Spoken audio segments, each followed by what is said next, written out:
And I'm sure, Nikki, you can add some context to this piece as well. But what just happened recently with Joe Budden and jumping on Patreon? I think you said you spent some time really thinking on that as well. So yeah, give us your thoughts on that. Nick, feel free to add, some more Yeah. context to it as well for those who are listening. And I think this would be a good. No, I think with Joe, man, I think what they're doing over, at his network and what he's doing, man, it's amazing. It is amazing. I've met Joe a couple of times, but I'm just amazed at his transition, right? That's number one. Number two, you guys know being a creator, it becomes a time where it's like, all right, I'm doing this for y'all. Can y'all pay me? Yeah, can y'all just give me a little something, right? And sometimes that feels weird, and it sometimes hurts the relationship with you and your, your, I don't want to like to say fame, with your community, right? And with Joe Budden going over to Patreon, it's almost like the reason why I like Twitch. Twitch is a platform. It was basically about gamers, right? And gamers, when you're gaming, people pay for subscriptions, $5 a month. Like you see, T-Pain is on there. We talked. That's why I really wanted to talk to T-Pain, right? We talked to him. I'm heavy on there. T-Pain was giving up like, yo, dude, you need this kind of computer. You gotta do this. This is what's going on. And he was like, yo, I stream like 20 times a month. I have sponsors. So he's breaking down the business of it, right? T Grizzly is on there. Soulja Boy is on there. Snoop Dogg is on there. I'm like, oh, but what Twitch is, it's a community where you know that you're here and you're expected to give me money as a creator, because any other platform is really not based on that. Twitter is like your opinion real quick and you go back and forth with people. Yeah. Instagram is like, I'm giving you content. Hey, right? And then Facebook is the same thing kind of, but it's like people more engagement on Facebook. But with Joe saying, look, I'm still relevant and I'm hot. Like I was telling you about what they did with Koch Records, like how Cameron and Jim Jones went over there and they was like making a lot of money, and it made it cool for people to go over there. So I think what Joe is doing, he's making it cool for the audience to say, hey, I got $100 a month. I'm gonna cut my cable, because people about to cut their cable like totally, right? I'm gonna cut my cable. We're gonna band together and I'm gonna get YouTube TV or another streaming, whatever, right? And it costs me $70 a month, or it costs me $100 a month. I got 5 people with me. Y'all gonna give me $20 a month. So now my cable only costs me $20 a month, right? Then I believe people are gonna have another pot for discretionary income for people that they really like. And let's say that's $100, right? And let's say they give $5 to Joe Budden. Say if they give another $20 to Netflix, they give another. So now you'll be able to say, I have content, I'm adding value to your life. Subscribe to my community, and people will be more apt to do that. I think in the next 5 to 10 years, we're going to see the decline in what we see in television, or you may see television try to do this model. I mean, you can see it with like the different apps, and they try to like, commercial you to death. But that's where it's going to be, and you're going to see millions of people making income. Like it's like being a YouTuber or having your own community. People are going to like you're going to see in the future people run up to Nicky and Moose, and people are like, oh, can I get a picture? And then somebody is going to be there and like, who is that? Right. Like Nicky and Moose, you don't know? They do this, and they're like, oh, let me check them out. That's how it's going to be. Everybody's going to have their community, and you're going to be able to live off of your community. Yeah. So I think with Joe Budden doing that, it's opening up the audience and training the audience, saying, I'm a creator. You should give me your money. That is real. That I agree with that to an extent, right? And what I mean by that is if we've seen the movement of Joe and like the whole full ownership kind of vibe, like when he went to Spotify in thoughts of I'm going to get data and I'm going to have this exclusive deal, partnering with them was cool, right? So then he got off. He's like, yo, they're not giving me my worth. I'm doing it on my own, everything like that. And now he partners with Patreon, right?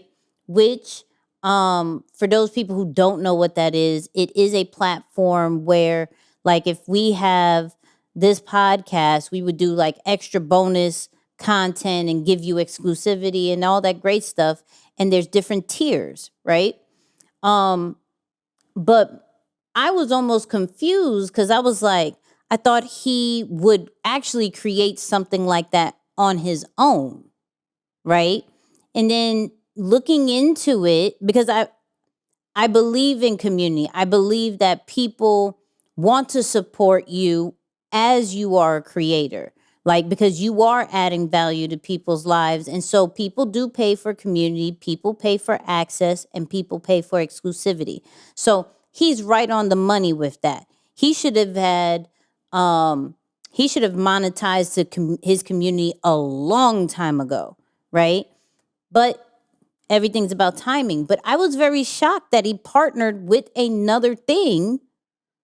Now, granted, he has equity on this one, so it kind of for makes sure. sense, right? So we've always been big on Nicky and Moose about talking about ownership and equity, and don't necessarily do things unless you have a piece of it, right? But Yeah. I'm still like, there was so much rant about I'm doing this on my own. I made a Joe Budden network, everything like that. But here I am now again, but I'm going to fight for the creators. So I was a little bit confused by it, but not necessarily like trash. That was a horrible move, anything like that, Yeah. because I still think from a back end, you still need the machine. And Patreon has that structure. Patreon has that machine that's been proven with smaller creators and everything like that. But I think with now the light to it, that's going to only build up the value of Patreon even more, which will bring in more investors, which will give more fuel to this machine that's already working. So I could Yeah. see from a strategic standpoint why that happened. I was just a little like, okay, you've been ranting and raving about ownership and your content's worth everything and you should have more control of it and everything like that. But now we're giving a cut to Patreon. What's the difference? Yeah. I But think, yeah. go ahead. No, I think I was listening to his podcast, I think today, and Yep. he was saying Patreon's worth $1 billion. Yep. And he's on the board. And I think that board, him being on the board, may come with him having shares, Oh, he right? does. And ownership, right? They were in but I get what Clubhouse. you're saying. I get what you're saying. Because he was very aggressive, and I understand what you're saying. But maybe, and a lot of times, right? Like I will tell you guys this. I talk to people or I hear from people that don't understand me leaving the TV station. Mm-hmm. And they don't believe I left the TV station. They thought I got fired and I was ashamed. Right? So they can't even understand my moves, right?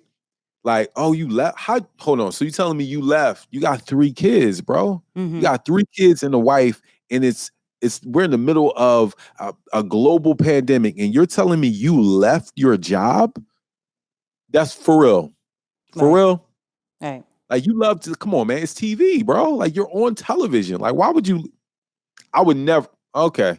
So again, I can't even give my energy to it. It's just like, all right, cool. You'll see my moves Yeah. later. And maybe you may never see my moves in high five, and I'm cool with that too. But he's smarter than that. That's what I would give him. Like, it's something else. No. And this is the thing. For himself, it's a great move. For his network, it's a great move. I was only a little throwback from it because as content creators, we look at Joe as almost the voice of content creation, right? He's been doing this for the longest and he's been documenting himself like for years, right? To where that started to trend, and he is one of the godfathers of that, hands down, right? But now you're almost saying, okay, I got mine, but now I need all the content creators to get on Patreon and give us a cut. That's where I was like a little thrown off. But then again, for smaller content creators, we don't necessarily have that machine that Patreon is providing.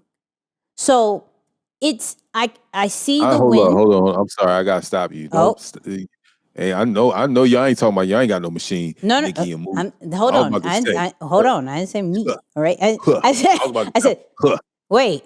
Well, no. Okay. So no. Okay. Well, let's break it all the way down. So do we necessarily have the capability to do audio, live stream, community, polls, Patreon, y'all need to pay me after this, me breaking all the way down your services. But I'm just saying, a Discord services all in one with tiers in like an all in one service at this moment, no. And for that is a way big paycheck to have that membership site with all those services in one, plus emails being sent out, plus payment and all. So that's what I'm saying. As a machine for smaller content creators, that does make sense. I'm just was a little thrown back because, okay, you've now rant and rave, but now you have equity. So now you're like, this makes all the sense. All content creators need to come to Patreon. Yeah, I think a part of his issue with Spotify was they wouldn't give him shares. They wouldn't give him shares, right? They wanted. He said he turned down $30 million, but it was more about information, shares, back end knowledge. Yep. And this is what Patreon is going to provide for him. So absolutely, that's what from his standpoint, right? From what he's doing, best move. I'm just playing devil's advocate. I'm not even saying I disagree with the movement or anything like that. I'm just saying this is another platform you're telling us to go to. We went to Spotify. That didn't go well. Now you're telling us to go to Patreon. Yeah, I get it. And I just like him putting a spotlight or partnering with somebody to say, hey, I'm a content creator. I know other content creators have used this platform. Y'all have to get used to spending money. And I think they should. I think this is how this works, because sometimes you hear from people. Mm-hmm. I cut my cable, I forget, it was like a year ago. I'm like, why am I watching this? Yeah. I don't even watch it. Yeah. Like, I don't even watch it. And I'm paying for this service that I'm not even using and watching. So I'd rather, honestly, I'm just being real. Like, I don't know how much money I pay on all the services I have, but I would give that to Nicky and Moose before I give that I could cut stars. Like, do I need to watch Power Book 2? I can watch it. I could find somebody else's passcode and give y'all that money. Facts. Being honest. Facts. I can give that money to E.T. I can give that money to Carl. Like, why wouldn't I give it to people that are adding value in my life already? Facts. And that's the way we have to kind of like, that's not just us as content creators, but us as viewers of content have to like, look like, dude, my kids don't watch TV. They play Roblox and they're on YouTube when I let them. Yep. And it's a break of. Oh, go for it, Nix. Oh no, go. You got it. Yeah. No, I'm saying that I think it's also a break of like a traditional pattern. Like you think about how many generations have grown up on. I don't pay, this person that I watch whatever. I pay the network, and that's just been a pattern. So this is one of these eras, especially after last year, that it's like, okay, get ready to shift the rhythm now. Like just the entire, even the funnel, the cycle, all of it is about to switch. So there is a break in our programming on our traditional pattern that I think is about to take place. So I'm to your point, I could see it happening. I'm interested to see it when it's going to be normal. Like I know I listened to the Yeah. clip also from his podcast today. Nicky sent it over where he was talking about like normalizing certain things. And I think it's a like this is now a big shift because we're the creator or even the business person as well. Because I can see it clearly. I see it more from the business side. All right. I see that the content creator is going to produce more content and give you exclusivity. And that's really what you're paying for. So I can understand the reason for the investment there. So it's now influencing the consumer to believe that that's a feasible investment or that, that makes sense where you could have gotten it for free in the past on YouTube or wait till it comes out on either DSP. You get early access, you get bonus content, that kind of thing, which I think at some point it's going to become relatively, the norm. Yeah. I So, mean, you look at, oh, hold on. Well, let me say this. So yep. let me get outside of my devil's advocate bag real quick because that's all I was doing. But what's crazy is, and Moose, you kind of said it, is where we're paying now for a network. Joe Budden is a network, right? So if you look at that last tier, it is paying for the network side. It's not just the support of the podcast. You are for the $25 one, you're paying to get an exclusive show. You're paying for extra exclusivity for the extra content on the Joe Budden Network. Plus, on top of that, the 2 bonus section. Plus, on top of that, behind the scenes. So he's making it normal for whether you're a small or big content creator to be like, you can create your own network without paying so much money by joining this particular platform. So I think that is what he's making normal. Don't think that it has to come all out of your pocket. Now, you could create your own network and put it on Patreon and they take a certain cut, nothing up front. I think that's genius. Yeah. That part is genius. I had to get out of my devil's advocate back. I can get back in it if you need me to. No, and also like before it was like you have to be in New York or LA to make it. Yes. You don't. Joe Rogan moved to Austin, Texas. Like you don't have to be in these big places. We can hop on the internet. And again, it just depends, if you live in, where Pennsylvania or you live in, Jersey, right? You can hop on and get with anybody in any part of the world. Now, here's the real thing that I've been thinking about that we don't think about. We can take our content international now. And when I mean international, I'm talking about like non-English speaking countries that love our content and our swag. We can start, looking at stuff here. I read this article where they said in 2019, $59 billion was spent on streaming, right? $59 billion was spent on streaming advertising. So if you were live streaming, they would pay you $60 billion. $59 billion was spent in China. $1 billion of those dollars were spent in the US. That's why you're going to see by the end of this year, every platform is going to have capability for you to be your own TV studio if you would like, because they want you to stay on that platform. So then the advertisers will pay more. So then you can get paid more. Well, really, they can get paid more and then they can pay out more. So it opens up the world to like, we're looking at like the world is really small now. Like we don't even have to really even think about the United States. Like really think about that.